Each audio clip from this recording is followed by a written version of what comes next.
Three short announcements or comments. First, I talked to a few people in office hours again about Lab 2, and about Lab 3, and I told them the same thing that I told everybody about Lab 2. I want to repeat it again. And that is that the idea is to have a thesis statement that's supported by data. Right? So it's worth spending some time getting the thesis statement right. Don't say things that are not supported by data. Right? Only just focus it. Okay? Second, we still have a few Lab 2s to return, and we'll pass them out outside after class today. And finally, there is no room change for section tomorrow. Okay, so go to the same place that you always go to. Right? Did I say that right? Okay. Okay. Then let's turn today to the Great War. The Great War is, of course, World War I.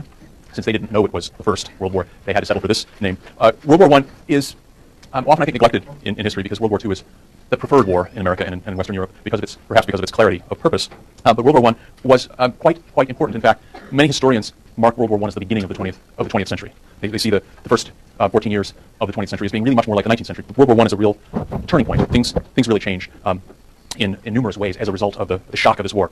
So we'll spend a little time on the war itself, but we're going to focus, of course, on the effects of the war in the United States, and those are hysteria, xenophobia, and legislation inspired by hysteria and xenophobia. Right. So the main point, World War I is, according to George Kennan, often quoted, the seminal catastrophe of the 20th century. Seminal because it is at the beginning, and catastrophe because that's what it was. It profoundly disturbed immigrants as well as other Americans, and its results include attacks on German Americans and German culture in general in America, a Red Scare, which we may not get a chance to talk about today, and some profoundly illiberal legislation. Most of which was not, well, some of which was deliberately and obviously aimed at immigrants. All of it has an interesting immigrant angle. But most of this legislation is sufficiently illiberal to be interesting even if it didn't affect immigrants. Okay. So we're going to start with World War I, which in my own unbiased way I call an unusually stupid war. We'll talk about U.S. neutrality, the policy that the U.S. began with. When World War I started, the U.S. began with a neutrality policy, and we'll see how that puts the German Americans in a difficult position. Right? We'll hopefully talk about Russia's defeat in the Revolution of 1917, how that adds another foreign enemy, but we'll focus, I think, a lot of our attention on this legislation stuff, on prohibition, which doesn't immediately sound like an anti-immigrant legislation, but it is. The Immigration Act of 1917, in which the literacy test finally passes, along with the Asian barred zone, which we'll talk a little bit about. The Espionage Act of 1918, and how it defined, how it ignored rights of free speech in order to protect somebody's view of national security. The Sedition Act of 1918, and finally the Entry Departure Control Act. World War I also plays a big role in what we'll finally get to next week, which is the Nationalities Act. That's the real 500-pound gorilla of immigration acts. But these are still crucially important, and it's an interesting story how all this comes together with World War I. Are there any questions about this? Okay. So World War I came, I think, initially as a relief of sorts to Europeans. Over the course of the 1890s and the early 20th century, European nations were engaged in competition for economic supremacy, but also for colonies. The 1890s in particular saw a mad dash for African and Asian colonies, and by 1914 there was not much of the world that wasn't controlled by Europeans. The exceptions were North and South America, and you could argue that North and South America were, in some sense, colonies of the United States. Not in the sense that Africa and Asia had been colonized. Latin American countries were independent countries, but there's one could talk about colonialism or neocolonialism in that case. In any case, while they saw tensions rise, and there was an initial outbreak of what's called the August Madness, when the war finally broke out, a sense of relief and odd euphoria, it didn't last, because once the war began, the horrors came in very quick succession. Ultimately, 21 million casualties, and these casualties are quite awful. 8.5 million killed, and these numbers, I think, are particularly disturbing. 700,000 killed at Verdun, 800,000 killed at the Somme. These are single battles. If you'll remember, when we talked about the American Civil War, the worst war from the American standpoint, killed 622,000 Americans, more than in all wars, all other wars combined up until Vietnam. These are single battles that killed more people. And what's happened here is, of course, technology, right? And I think to put it in the single word, the great metaphor for this is machine gun. The machine gun joins this idea of the Industrial Revolution and the machine, and warfare and the gun. So machine gun is like industrial warfare, and this is exactly what happened. The idea of a gun that fired repeatedly was under development before. It didn't play a very big role in the American Civil War. It had been used in colonial conflicts, and Europeans thought, oh, we would never use this. Civilized people would never use it against civilized people, but it's a good colonial weapon. Well, they used them right away in World War I against each other. So there are three things that are worth noting about this machine gun. First, as I said, it's obviously deadly, and it's among several other technological innovations, such as recoilless artillery that allowed for much more rapid artillery barrages, and poison gas, which was a unique horror in World War I. The second, it was much more useful as a defensive weapon. Much of the technological advances in warfare in this era were biased towards defense. So a guy with a machine gun what that meant was that the defense side was much more powerful than the offense, and that led directly to trench warfare, which is the defining characteristic of the Western Front. That is trenches, thousands of miles of trenches filled with people and rats and vermin and other disgusting things. And they stand at each other for years on end, firing at each other, and every so often taking turns going over the top and getting mowed down in suicidal charges against machine guns. And the third thing, though, which I think is also interesting, is that it de-skillified war. I think it's more of a metaphorical problem than perhaps a real one. But with a machine gun, you can put a moron in charge. And we know how many morons there were in this war from Yerkes test that we talked about. But there's a parallel here between war and the Industrial Revolution. Remember how organized labor was all upset about the de-skillification of industry, how industry after industry was adopting machines that would do the work with unskilled labor that formerly skilled artisans had done. Well, in this case, what's being displaced is honor and chivalry and courage of trained soldiers. So to the people at the time, this made the war much more dehumanized. This was a very dehumanizing effect of war, and war itself is certainly dehumanizing. But nonetheless, I think all those aspects of the machine gun, together with all this carnage, leaves us with, I think, the right picture that World War I was intensely unpleasant. Also, by its end, it had rather profound psychological effects. Remember that we talked about the 19th century as a very optimistic era, one full of progress, and where people saw humanity and the world getting better and better constantly, very Enlightenment sorts of ideas. Well, World War I throws a black cold water on that idea. And after World War I, we see the philosophies of Nietzsche and Freud, for example, becoming quite popular. In both of these cases, the idea is that civilization is not really man's natural state, that man is somehow there's something dehumanizing about civilization itself. Right? It's something unnatural about it. And we see artistic movements that also, existentialism, which also call into question this idea that people really know what they're doing. Right? America's response to World War I was neutrality, as he said. Sitting from the point of view of the United States, Europe had simply gone crazy. World War I was simply bizarre. On June 28, 1914, this 18-year-old Gavrilo Princip assassinates Archduke Franz Ferdinand and his wife, Sofia, in Sarajevo. And what happens? Well, Austria-Hungary issues Serbia an ultimatum, and basically, you have to stop saying bad things about Austria-Hungary, and we're going to investigate this crime and figure out who was involved. Serbia essentially accepts the ultimatum to everybody's surprise. Europe sighs with relief, and then the Austro-Hungarians invade Serbia. And then it becomes really bizarre because by the next day, or 48 hours later anyway, Germany invades Belgium on the way to attack France. What's happened is that there's a whole lot of interlocking alliances, one of which ties Russia to France. And because of the technology of war at this time, and particularly the technology of war mobilization, this involves a whole lot of very tight timetables, railroad tracks all going one way, all sorts of things have to work, and you can't stop once you start. Right? If you turn it off, you don't know where anything is. So once mobilization starts, so once the Russians, in response to Austria-Hungary's invasion of Serbia, once the Russians threatened to mobilize, the Germans had only one plan called the Schlieffen Plan, and that was to attack France, defeat France quickly, then turn around and fight the Russians.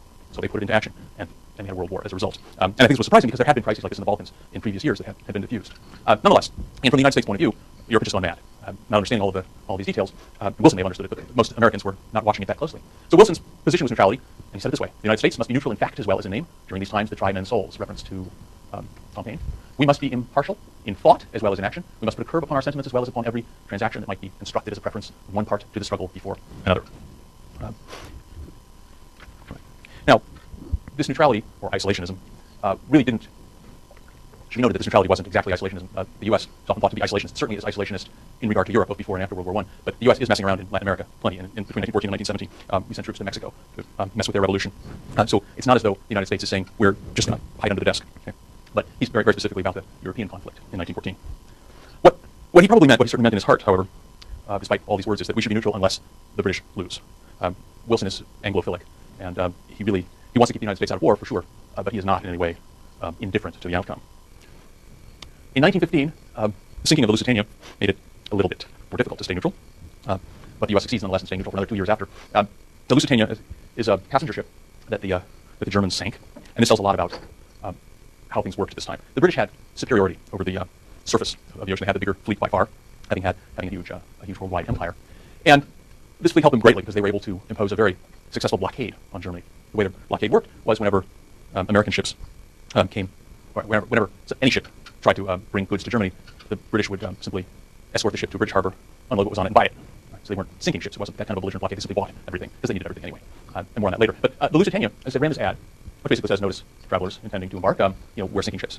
So heads up, okay, we're going to a belligerent area, we're going to sink ships. And they certainly sank this one, and the loss of life was almost 1,195 were killed. Of those, 195 were Americans. Yeah. The British were receiving aid from the U.S. The U.S. was trading freely with both parties, but when the U.S. tried to sell it to the Germans, the British would simply escort the ship to a British harbor and buy it. So they were not effectively trading with the Germans. So they really remained neutral? The US? No, certainly not from the German point of view, but from the American point of view, they were. Right? Now, so the Lusitania was sunk, and you could argue that Americans were silly in light of the facts on the ground to go on this boat. The Germans had announced that they would sink it, but there is a little bit more to it. Americans at this time believed in freedom of the seas. So from the point of view of an American, this might be like Al Qaeda posting a note saying all tall buildings are targets. Don't go into any tall buildings. Of course, we're still going to go into at least some tall buildings, and we're not going to feel like it's our fault if they are bombed. So there is a sense that this is an outrageous thing for the Germans to say. But on the third hand, it turns out, although it was denied at the time, that the Lusitania was also carrying ammunition doing it. So that made it easier to sink, and also a little bit less defensible from the point of view of freedom of the seas. If you're traveling on ships that are carrying ammunition, that's not that wouldn't be proven that they were carrying enemy? Most historians believe it. Apparently, I'm sure there's still some controversy over it. But at the time, the Germans claimed that they used only one torpedo, and the British argued that they used three. And it was clearly the second explosion that sank it. So it does seem to be the case that there was ammunition on it. Okay, so as the war progressed, the Germans did a few things that made it harder and harder for Americans to remain neutral. First, there were several atrocities in Belgium. Bombing of Antwerp, the burning of Louvain, which was a major university town. They burned a library with lots and lots of volumes. There were lots and lots of reports of atrocities. Some were true, some were not. Interestingly, they were largely believed at the time because the British propaganda machine was quite a bit more effective than the German one. And once you start believing atrocities, then, of course, you get a lot more made-up ones.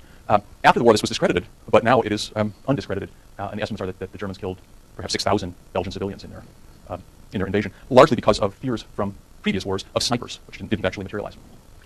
What finally turned the tide, however, was the Zimmermann telegram, in which the German government sent a foolish telegram to Mexico, inviting them to join the war and promising them some territory in the American Southwest that had been lost in the 1848 war. This was particularly troubling to a part of the country that had been particularly isolationist. So it made a big difference. And finally, the resumption of unrestricted submarine warfare, which the Germans only had submarines. Remember, the British had this blockade; they have all the ships. So the submarine warfare is what the British had. They calculated that they believed that by returning to unrestricted submarine warfare, they might be able to effectively starve the British of resources, and that might help them. But they were wrong.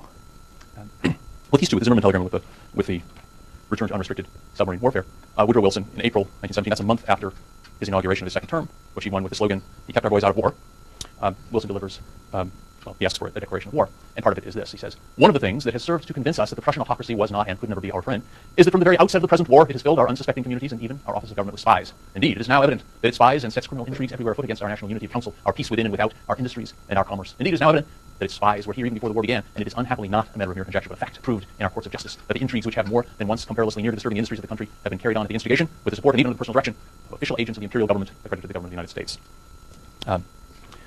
So in some sense, along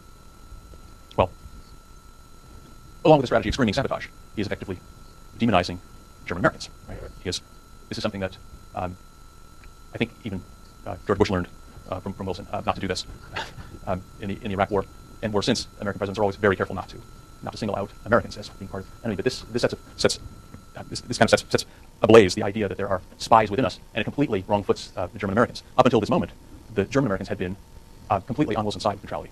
They've been supporting neutrality, same as the Irish Americans. They did not see any. They saw no benefit for the U.S. joining this war. Socialists, by the way, were also pacifists, and this is interesting. The socialists at this time were pacifists worldwide, or ostensibly so. But when European countries went to war, their socialist parties all voted with majorities and found themselves to be more nationalist than socialists. The United States, socialists in the United States were different. They remained pacifists all the way through the war. They were often, though certainly not exclusively, German, but there is a certain stereotype, perhaps, because Marx was German. In any case, this puts German Americans in a tough position. Not only has Wilson turned away from neutrality, he's called the Germans saboteurs, and effectively neutrality becomes equated with disloyalty after war is declared. And there are some cartoons. This was from Life magazine in April of 1918. And you can see this is kind of a little bit ham-fisted. Right? We would have less of this. It says U.S. munitions, and this would be stereotypical German. If we had more of this, then this would be another German look. German American. Well, presumably German American. Yeah. Again, it's not. You can't tell from a cartoon what exactly they mean. But these would be, again, not a lot of pixels here, but that would be part of the German stereotype. And here again, all stereotypical Germans are fat. There are some clever puns among these newspapers down here. Instead of last edition, one says last sedition, and another says Abendblatt instead of Abendblatt, which would mean evening newspaper. Again, this is another Life magazine editorial. Democracy. It's a big pill, but a sure cure. Peace and democracy.